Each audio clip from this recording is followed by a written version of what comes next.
मेरे आदर्श पुरुष महापुरुष श्री अटल बिहारी वाजपेयी। भारत कोई भूमि का टुकड़ा नहीं है, ये जीता जागता राष्ट्र पुरुष है।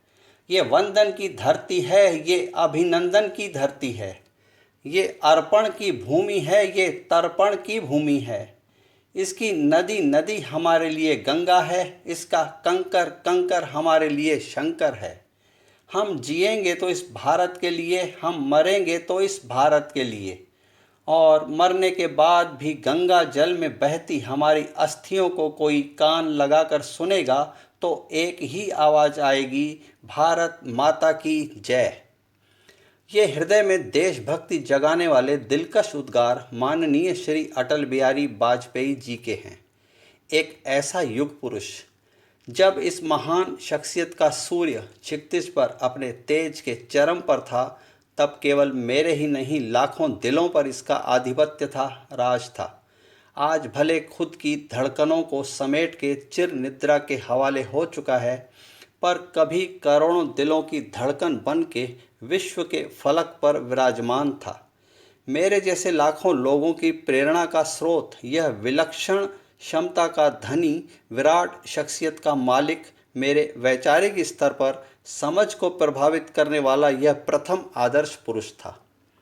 1972 में जबलपुर के श्याम टाकीज चौराहे पर इस युग पुरुष की एक नेता के रूप में आम सभा में इनकी संपूर्ण प्रतिभा से मैं प्रथम बार परिचित हुआ। न तब न ही आज राजनीतिक स्तर पर निष्पक्ष मैं इनकी व्यक्तिगत शख्सियत से आकर्षित हुआ।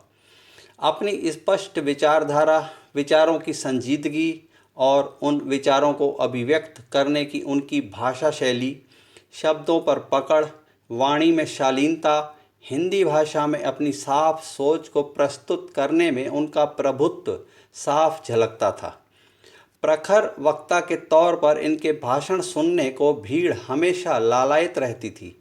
राजनीतिक स्तर पर इनके प्रखर विरोधी भी उनके व्यक्तिगत प्रभाव से मुक्त नहीं रह पाते थे और उनका गुणगान करते थे।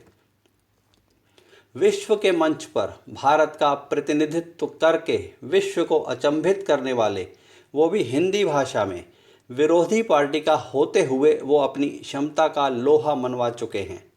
लोकसभा में नैतिकता के नाते एक नेता के रूप में उन्होंने हमेशा अपना परिचय दिया।